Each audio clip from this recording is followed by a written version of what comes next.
Hello बच्चों, मैं Deepak Yadav, faculty of physics extra mind tutorial स्वागत करते हैं आपके अपने YouTube channel Yadav sir physics वाले। बच्चों, आज का हमारा टॉपिक है electric potential at any point due to an electric dipole. यानी कि एक इलेक्ट्रिक डाइपोल की वजह से किसी पॉइंट पर मुझे इलेक्ट्रिक पोटेंशियल निकालना है। तो आज की जो हमारी वीडियो लेक्चर होगा उसको बेसिकली हम जो स्टार्ट करेंगे वो किस पैटर्न पे करेंगे मैं आपको बता देता हूँ।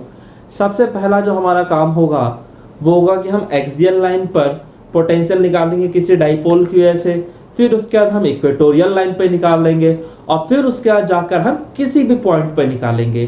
तो ये हमारी आज की क्लास का फ्लो होगा। ठीक है, सो इसमें आज हम पहला टॉपिक अपना स्टार्ट करते हैं, electric potential due to an electric dipole at any point. तो बच्चों, ये हमारा टॉपिक है electric potential at any point due to an electric dipole. यानी कि एक इलेक्ट्रिक डाइपोल की वजह से हमें एक्सियल लाइन पर इलेक्ट्रिक पोटेंशियल निकालना है। तो अगर एक डाइपोल की वजह से निकालना है तो डाइपोल आपको गिवन होगा, और डाइपोल गिवन होने का मतलब है कि आपको यहाँ पे एक नेगेटिव चार्ज, एक पॉजिटिव चार्ज, उनका सेंटर O और ये जो डिस्टेंस 2a, ये दोनों ही चीजें गिवन होंगी। तो यही आपका एक इलेक्ट्रिक डाइपोल होता है। इलेक्ट्रिक डाइपोल बोला जाए तो a pair of two equal and opposite charges separated by a very small distance।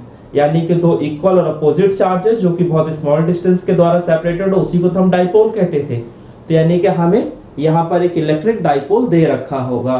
ठीक है, और अगर डाइपोल दे रखा है तो आपको पता है कि डाइपोलमेंट की जो डायरेक्शन होती है वो हमेशा negative charge to positive charge होती है। तो इधर आपका नेगेटिव चार्ज है, इधर आपका पॉजिटिव चार्ज है। सो डाइपोलमेंट की जो डायरेक्शन होगी वो ये होगी। अच्छा, तो यहाँ पे आपको एक डाइपोल दे रखा होगा। डाइपोल देने का मतलब है कि आपको चार्जेस दे रखे होंगे, उनके बीच का डिस्टेंस दे रखा होगा। अब एक्सियल लाइन पर अगर मुझे पोटेंशियल निकालना है तो एक्सियल लाइन बोला जाए तो वो लाइन जो डाइपोल की एक्सिस के अलोंग हो। तो ये डाइपोल का एक्सिस है, तो इसके अलोंग जो लाइन होगा इसी लाइन को मैं एक्सियल लाइन कहूंगा। अब एक्सियल लाइन पर कहाँ निकालना है वो भी आपको बताया जाए कि भाई एक्सियल लाइन पर किसी पॉइंट P पर निकालो जो कि डाइपोल के सेंटर से r डिस्टेंस पे हो। डाइपोल के केस में जितनी भी डिस्टेंसेस ली जाती है वो सब सेंटर से ली जाती है डाइपोल के। ठीक है, तो मुझे किसी पॉइंट P पर बोल दिया गया है कि बताइए इस पॉइंट पे पोटेंशियल क्या होगा। तो ऑब्वियसली उसका डिस्टेंस मुझे दे रखा होगा, यानी कि मुझे डिस्टेंस भी गिवन होगा। तो ये तीन चीजें मुझे पता होगी और फिर मुझे पोटेंशियल निकालना होगा। तो मेरा जो पोटेंशियल का आंसर आएगा, जो रिजल्ट आएगा, वो इन्हीं तीनों चीजों के टर्म्स में आना चाहिए। तो फर्स्ट ऑफ ऑल हमें समझ में आना चाहिए कि हमें क्या क्या चीजें गिवन होंगी, और जो हमें गिवन होता है वही सब कुछ हम लोग कंसीडर करते हैं।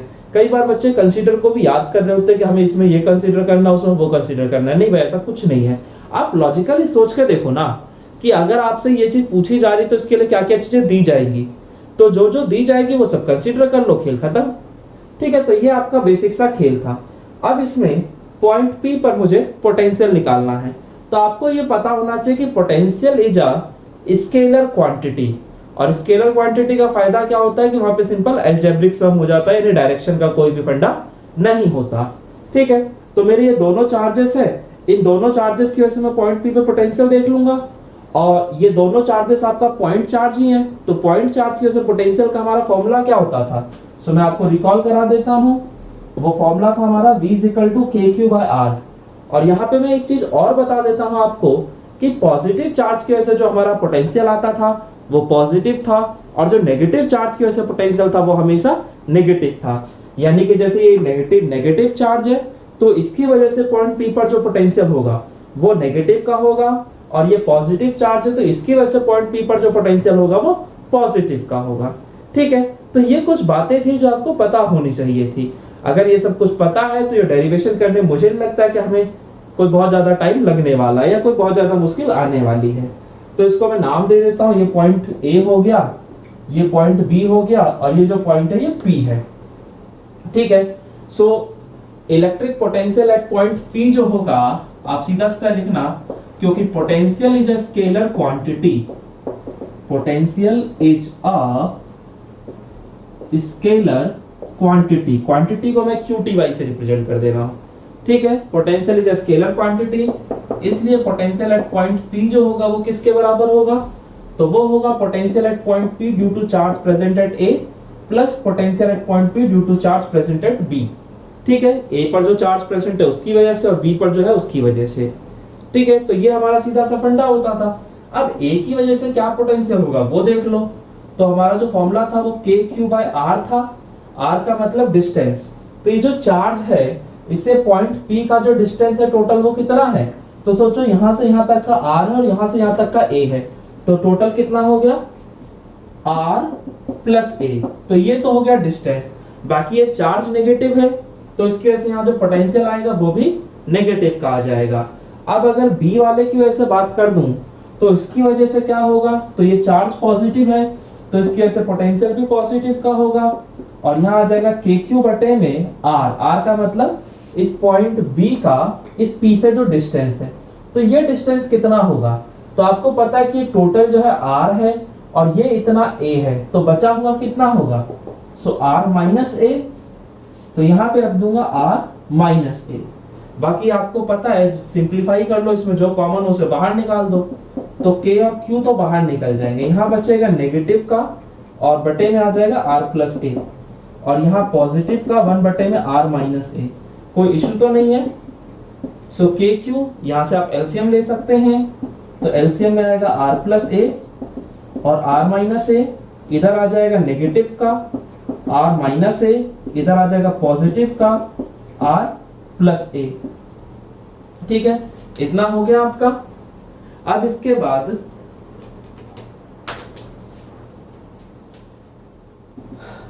इसे सिंप्लीफाई कर लो थोड़ा सा और, तो देखो माइनस का अगर मल्टीप्लाई होगा तो माइनस का माइनस माइनस प्लस का A आ जाएगा, इधर प्लस का R हो जाएगा और इधर प्लस का A हो जाएगा और इधर A प्लस B और A माइनस B।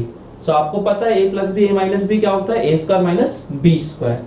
तो जहां जिसके साथ नेगेटिव का साइन होता है वो हमेशा B होता है और दूसरा वाला A होता है, तो A square minus B square होता है ना, यानी कि R square minus A square. बाकी यहाँ जो कटता उसे काट दो, जो नहीं कटता उसे छोड़ दो। तो यहाँ इस R से ये R कट जा रहा है तो बच क्या रहा है, तो potential at point P is equal to KQ और यहाँ पे A प्लस A 2A आ जा रहा है, तो A प्लस A 2A हो गया और यहाँ पे R square minus A square.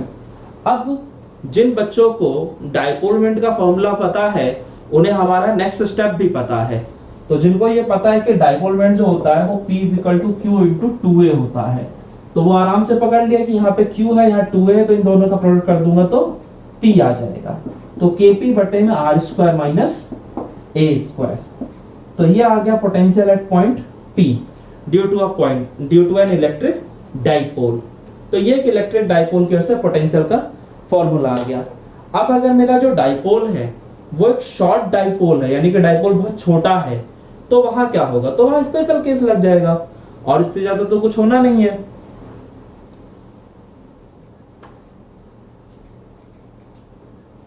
तो यहां पे हम स्पेशल केस लगा देते हैं कि for a short electric dipole, for a short electric dipole. तो एक शॉर्ट इलेक्ट्रिक डाइपोल के केस में ये जो लेंथ होगा, यानी डाइपोल का जो लेंथ होगा वो इस R डिस्टेंस की तुलना में बहुत छोटा होता है। तो मैं लिख सकता हूं कि for a short electric dipole 2A is much less than R, यानी कि 2A जो है हमारा वो R की तुलना में बहुत छोटा है। तो अगर 2A छोटा है तो A तो और भी छोटा होगा, और A अगर छोटा है तो R स्क्वायर में से A स्क्वायर का माइनस करूंगा तो क्या आ जाएगा। तो सोचो कि अगर A छोटी सी चीज थी और आपने उसका स्क्वायर कर दिया तो वो और भी छोटा हो गया। तो ये जो स्क्वायर होता है ये हमारी आजकल की सरकारों की तरह है, जो अमीर को और अमीर और गरीब को और गरीब बनाने में लगा हुआ है। जैसे अगर मेरे पास 10 है और मैं 10 का स्क्वायर कर दूं तो 100 हो जाता है, और यहीं अगर 0.1 है और उसका स्क्वायर कर दूं तो 0.01 आ जाता है। तो देख सकते हो इस स्क्वायर ने क्या किया, इस अमीर को और अमीर कर दिया और बेचारे गरीब को और गरीब कर दिया। ठीक है, तो यहाँ पे अगर इस R स्क्वायर में से, यानी एक बड़ी सी चीज में से इस छोटी सी चीज का अगर स्क्वायर कर दोगे तो वो और भी छोटा हो जाएगा। तो एक बहुत बड़ी चीज में से एक बहुत छोटी सी चीज माइनस करोगे तो लगभग वो बड़ी सी चीज के बराबर ही आएगा।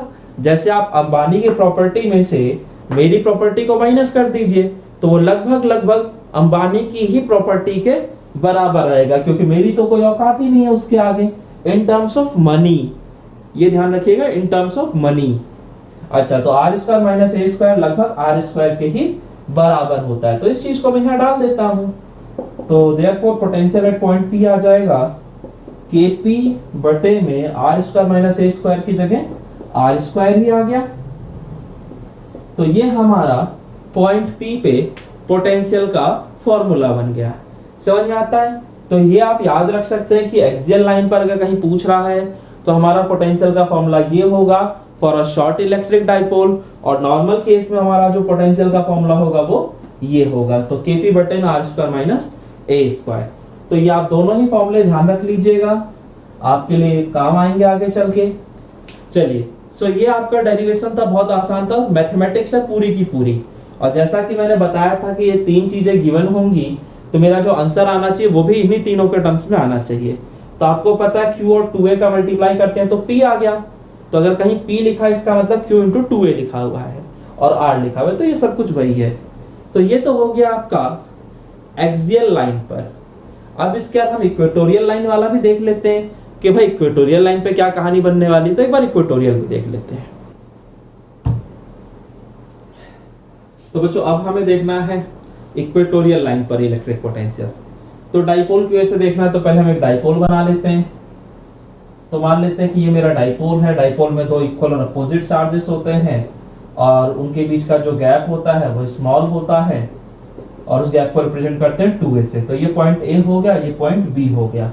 तो इक्वेटोरियल लाइन का मतलब एक परपेंडिकुलर लाइन जो कि सेंटर से पास करता हो डाइपोल के, यानी कि ये वाला लाइन। तो अब इक्वेटोरियल लाइन पर कहीं मुझे पोटेंशियल निकालना है, तो कहाँ निकालना है वो भी आपको गिवन होगा, क्योंकि भाई ऐसे कहाँ निकाल दोगे। तो आपको गिवन होगा कि किसी पॉइंट P पर निकाल दीजिए। तो मान लेते हैं कि यह हमारा पॉइंट P है और पूछा जा रहा है कि बताइए इस पॉइंट पर पोटेंशियल क्या होगा। तो सीधा सा फंडा है, ये जो नेगेटिव चार्ज है इसकी वजह से नेगेटिव का पोटेंशियल होगा, ये जो पॉजिटिव चार्ज है उसकी वजह से पॉजिटिव का पोटेंशियल होगा। और क्योंकि potential is a scalar quantity, इसलिए दोनों का अलजेब्रिक सम कर दोगे, आपका आंसर निकल के आ जाएगा। ठीक है, सो यहाँ पे आपको axial line sorry equatorial line पे कहाँ निकालना है वो तो गिवन ही होगा ना। तो r डिस्टेंस मुझे गिवन है। तो अगर मुझे पॉइंट P पर निकालना है तो पॉइंट P का जो दूरी होगा वो कितना होगा, क्योंकि पॉइंट चार्ज के वजह से हमारा जो फॉर्मूला था वो यही था ना, v = k3/r। तो यहाँ पे मुझे दो चीजें पता होनी थी, एक तो चार्ज और एक दूसरा डिस्टेंस। ठीक है, तो चार्ज तो मुझे पता है नेगेटिव का q है यहाँ पे, लेकिन ये जो डिस्टेंस है ऑब्जर्वेटरी पॉइंट का उस चार्ज से वो कितना है तो मुझे फाइंड आउट करना होगा। तो यहाँ पाइथागोरस थ्योरम लगा सकते हो कि इसका स्क्वायर प्लस इसका स्क्वायर इज इक्वल टू इसका स्क्वायर। तो मुझे स्क्वायर थोड़ी ना चाहिए, तो यहाँ पे रूट आ जाएगा। तो square root of r square plus a square, ये वाला डिस्टेंस। सेम ऐसे ही इस चार्ज के, अगर आप पॉइंट P पे पोटेंशियल देखना चाहते हैं तो ये वाला डिस्टेंस भी आपको पता होना चाहिए। तो ये ट्राइंगल और ये ट्राइंगल बिल्कुल सिमिलर हैं, तो जितना डिस्टेंस ये होगा उतना ही डिस्टेंस ये भी होगा। पाइथागोरस थ्योरम से करके देख लीजिएगा। ठीक है, अब बस खेल खत्म हो चुका है। तो आप यहाँ पे सीधा सीधा बोल दीजिएगा कि potential is a scalar quantity, क्योंकि potential is a scalar quantity, क्योंकि पोटेंशियल एक स्केलर क्वांटिटी, इसलिए potential at point P is equal to क्या हो जाएगा। तो potential at point P due to charge present at A plus potential at point P due to charge present at point B। तो A पर जो charge present है वो negative charge है, तो उसके वजह से पोटेंशियल नेगेटिव का हो गया। और पोटेंशियल होगा क्या, तो KQ बटे में R। R का मतलब ये डिस्टेंस, तो ये डिस्टेंस है आपका square root of R square plus A square. ठीक है, अब पॉइंट B वाले की अगर मैं बात कर दूं तो यहाँ पर जो हमारा चार्ज है वो एक पॉजिटिव चार्ज है, और पॉजिटिव चार्ज के से पोटेंशियल भी हमारा पॉजिटिव का ही आने वाला है। ठीक है, तो यहाँ पे भी KQ बटे में, और ये जो डिस्टेंस है ये भी वही है, तो square root of R square plus A square. अब आप देखेंगे कि जो चीज यहाँ लिखी है वही चीज यहाँ भी लिखी है, यानी ये दोनों बराबर हैं, और अगर इनका प्लस माइनस हो रहा है तो ओवरऑल इफेक्ट क्या आ जाएगा, 0।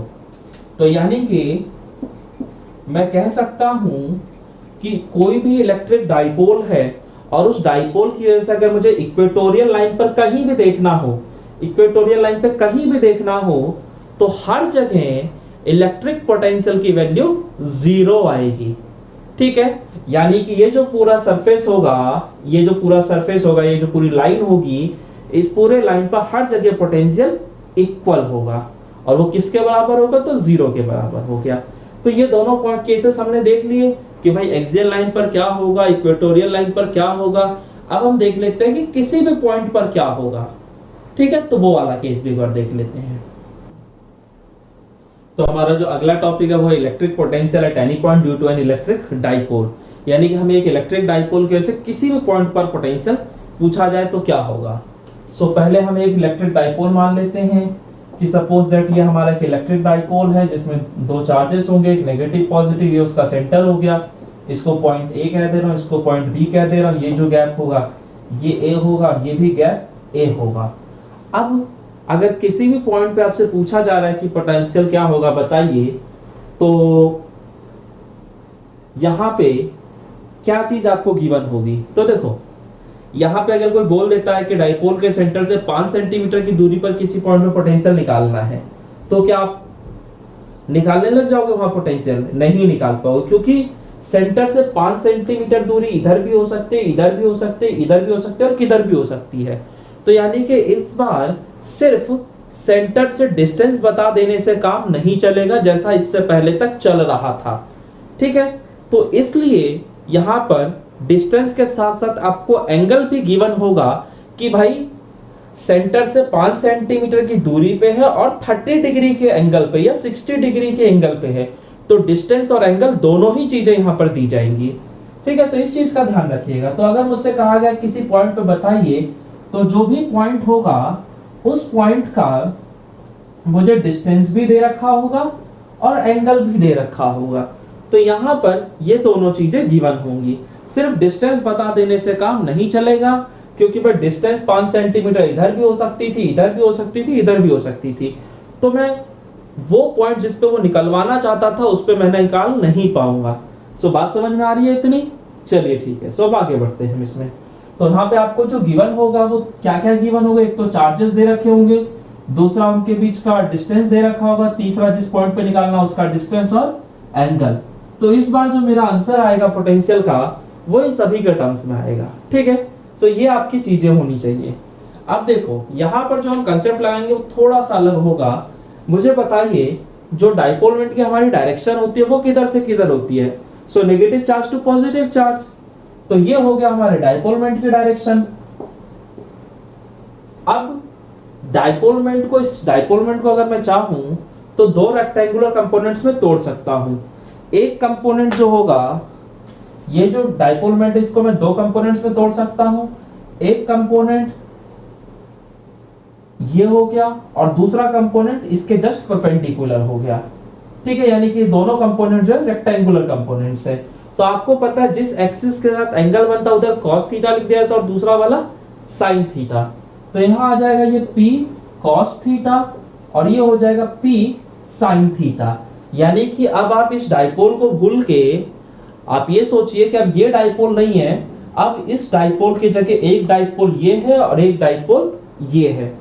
ठीक है, सो एक डाइपोल आपका ये है और दूसरा डाइपोल आपका ये है और इसका जो सेंटर है वो ये है। ठीक है, जैसे इस वाले डाइपोल का सेंटर यहाँ था, वैसे ये वाला जो डाइपोल बन रहा है जिसका डाइपोल P sin थीटा है उसका भी सेंटर यही है और ये जो डाइपोल बन रहा है P cos थीटा इसका भी सेंटर पॉइंट यही है। ठीक है, तो अगर मैं सोचूं कि ये सपोज दैट पॉइंट C है जहां मुझे निकालना है डाइपोल मोमेंट, तो ये पॉइंट C इस वाले डाइपोल के तो एक्सियल लाइन पे लाई कर रहा है। ठीक है, ये वाला जो डाइपोल है P cos थीटा उसके एक्सियल लाइन पर है ना ये पॉइंट C, उसी के एक्सिस के अलोंग है। और अगर मैं इस वाले डाइपोल की बात कर दूं P sin थीटा की, तो इसके हिसाब से अगर मैं देखूं तो ये जो मेरा पॉइंट C जहां पे मुझे निकालना था वो पॉइंट इस डाइपोल के इक्वेटोरियल लाइन पे है। ठीक है, तो बात समझ रहे हो? तो यानी कि इस वाले डाइपोल की वजह से जो यहाँ पोटेंशियल होगा वो वही होगा जो एक्सियल लाइन की वजह से होता था, इस वाले डाइपोल की वजह से पॉइंट सी पर जो पोटेंशियल होगा वो वही होगा जो इसके इक्वेटोरियल लाइन की वजह से होता था। और इक्वेटोरियल लाइन और एक्सियल लाइन दोनों वाला मैं पोटेंशियल निकाल चुका हूं, तो बस आपको फॉर्मूला पुट करना, आंसर आ जाएगा आपका। तो क्योंकि potential is a scalar quantity, क्योंकि हमारा पोटेंशियल जो है वो एक स्केलर क्वांटिटी है, इसलिए पोटेंशियल एट सी जो होगा वो इस वाले डाइपोल के एक्सियल लाइन की वजह से होगा और जो दूसरा वाला डाइपोल है उसके इक्वेटोरियल कंपोनेंट की वजह से होगा। बात समझ में आता है? तो एक्सियल वाले की वजह से जो पोटेंशियल होगा वो क्या होगा, तो उसका फॉर्मूला मैंने अभी आपको लिखवाया था। तो एक्सियल वाले का जो हमारा फॉर्मूला आता था वो था Kp बटे में r square minus a square, और इक्वेटोरियल की वजह से जो पोटेंशियल होता था वो हमारा 0 होता था। तो यही हमारे दोनों फॉर्मूले थे। तो बच्चों ये दोनों बस वैल्यूज हम यहाँ पुट कर देंगे, हमारा काम हो जाएगा। तो एक्सियल की वजह से जो पोटेंशियल होता था वो था Kp बटे में r square minus a square. तो देखो ये फॉर्मूला तो हमारा तब था ना जब डाइपोल मोमेंट मेरा P था, लेकिन इस बार जो डाइपोल मोमेंट है मेरा वो P की जगह P cos थीटा है। तो यहाँ मैं क्या सिंपली लिख दूंगा Kp cos थीटा। समझ में आ रही बात? अब इक्वेटोरियल वाले की अगर बात कर दी जाए तो ये जो डाइपोल था जिसके इक्वेटोरियल लाइन पर पॉइंट सी आता था उसकी वजह से तो कोई पोटेंशियल ही नहीं होगा, क्योंकि ये हम लोग पहले ही प्रूफ कर चुके हैं। तो इसके वजह से पोटेंशियल हो गया 0। तो पोटेंशियल एट पॉइंट सी क्या निकल के आ गया, तो Kp cos थीटा बटे में r square minus a square. ठीक है, तो ये हमारा फॉर्मूला निकल के आ जाता है किसी भी पॉइंट पर। ठीक है, अब इसमें मैं चाहूं तो इसका स्पेशल केस लगा सकता हूं कि for a short electric dipole, यानी इलेक्ट्रिक डाइपोल अगर बहुत छोटा हो तो क्या होगा। So for a short electric dipole, तो एक शॉर्ट इलेक्ट्रिक डाइपोल की वजह से आपका एक शॉर्ट इलेक्ट्रिक डाइपोल के केस में हमारा जो 2a होता है वो r की तुलना में बहुत छोटा होता है। तो 2a अगर बहुत छोटा है तो a तो और भी ज्यादा छोटा हो जाएगा। तो इस हिसाब से अगर r स्क्वायर में से मैं a स्क्वायर माइनस करूंगा तो वो लगभग r स्क्वायर के ही बराबर होगा। तो अगर r स्क्वायर के ही बराबर होगा तो इस r square minus a square की जगह बस मैं r स्क्वायर लिख दूंगा, मेरा काम हो जाएगा। तो इस वैल्यू को उठाकर मैं इस इक्वेशन में डाल देता हूं। तो पोटेंशियल एट पॉइंट सी आ जा रहा है Kp cos थीटा बटे में r square minus a square की जगह r स्क्वायर आ जाता है। सो ये हो गया हमारा पोटेंशियल एट पॉइंट सी। सो बच्चों आप लोगों को खेल समझ में आ गया होगा, तो ये आप फॉर्मूला याद रख सकते हैं, आपका काम हो जाएगा।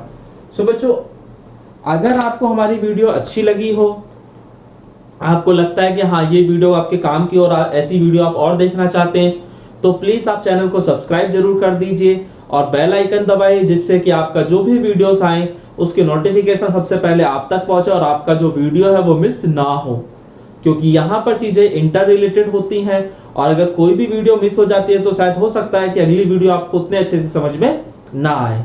सो बच्चों अपना रखिए ख्याल, बाकी हम मिलेंगे नेक्स्ट क्लास में।